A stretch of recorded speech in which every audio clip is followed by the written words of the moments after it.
اعوذ باللہ من الشیطان الرجیم بسم اللہ الرحمن الرحیم۔ سورۃ آل عمران آیت نمبر 31۔ کل آپ فرمائیے ان اگر تم ہو تحبون محبت کرتے اللہ سے فتبعونی تو میری پیروی کرو۔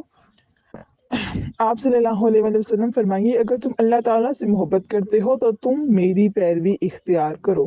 یہاں تک دیکھ لیتے ہیں ذرا ایکسپلینیشن کہ یہود و نصارہ میں سے ہر ایک کا دعویٰ تھا کہ وہ اللہ تعالیٰ سے محبت کرتے ہیں اور اللہ تعالیٰ اللہ تعالیٰ ان سے محبت کرتا ہے۔ اس پر حضور اکرم صلی اللہ تعالیٰ علیہ وآلہ وسلم نے فرمایا اگر تم واقعی ہی اللہ تعالیٰ سے محبت کرتے ہو تو اس کے احکام پر عمل کر کے دکھاؤ، اور اس کا ایک حکم یہ ہے کہ تم میری اتباع کرو، یعنی میری ہی پیروی کرو، یعنی میرا حکم مانو، کیونکہ مجھے اللہ تعالیٰ نے بھیجا ہے اور تم اپنی کتابوں کے حوالے سے مجھے اچھی طرح پہچانتے ہو کہ میں اللہ تعالیٰ کا سچا نبی ہوں۔ لہٰذا اب اللہ تعالیٰ کی محبت کا دعویٰ صرف وہی قوم کر سکتی ہے جو میری اتباع کرے، جو میری پیروی کرے، حتیٰ کہ اگر موسیٰ علیہ السلام آج زندہ ہوتے تو وہ بھی میری اتباع کرتے۔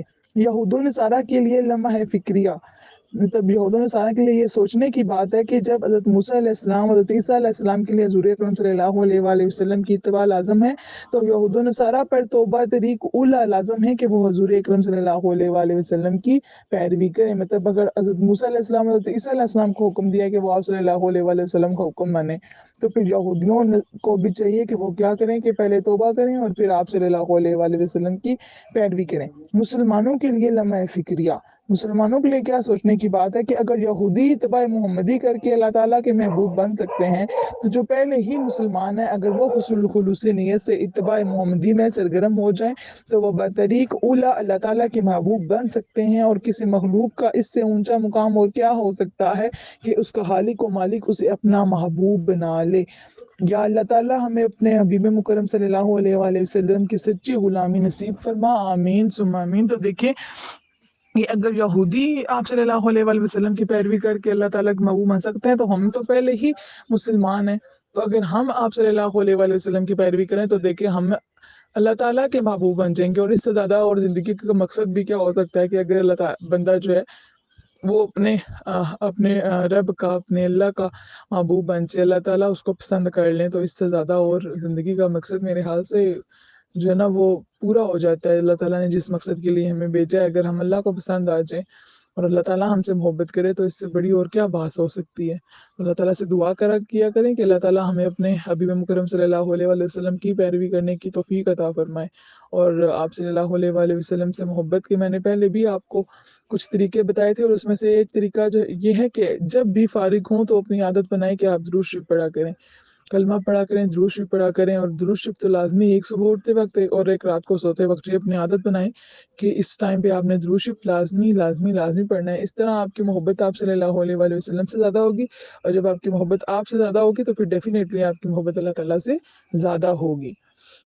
جی نیکسٹ دیکھتے ہیں، واللہ اور اللہ تعالیٰ غفور بہت بخشنے والا، رحیم اور رحم فرمانے والا ہے، اور اللہ تعالیٰ بہت بخشنے والا رحم فرمانے والا ہے۔ کل آپ فرمائیے آتیو اطاعت کرو اللہ کی اور الرسول رسول کی۔ آپ صلی اللہ علیہ وآلہ وسلم فرمائیے اللہ تعالیٰ اور رسول اکرم صلی اللہ علیہ وآلہ وسلم کی اطاعت کرو۔ گزشتہ آیات میں یہ واضح کر دیا گیا ہے کہ اللہ تعالیٰ کا محبوب بننے کے لیے حضور اکرم صلی اللہ علیہ وآلہ وسلم کی اتباع لازم ہے۔ اتباع کا معنی آپ کو سمجھ آ گیا ہوگا، پیروی کرنا، حکم ماننا۔ اور اس آیت میں اللہ تعالیٰ اور اس کے رسول مقبول صلی اللہ تعالیٰ علیہ وآلہ وسلم کی اطاعت سے روگردانی کو، یعنی اس سے انکار کو کفر سے تعبیر کیا گیا ہے۔ لہٰذا جو لوگ حدیث اور سنت کا انکار کرتے ہیں وہ اس آیت میں دوبارہ غور کریں، کیونکہ وہ قرآن کے حکم کا انکار کر رہے ہیں۔ کیونکہ دیکھیں بالکل واضح حکم ہے نا کہ آپ فرمائیے اللہ تعالیٰ اور رسول اللہ صلی اللہ علیہ وآلہ وسلم کی اطاعت کرو، تو جو لوگ سنت کو نہیں مانتے تو وہ تو پھر قرآن پاک کا انکار کر رہے ہیں۔ اب قرآن پاک میں حکم ہے نماز ادا کرو، تو نماز کیسے ادا؟ ابھی ہم تفسیر پڑھیں گے نا، آپ کو کہیں بھی یہ لکھا نظر نہیں آئے گا کہ نماز ایسے ادا کرو۔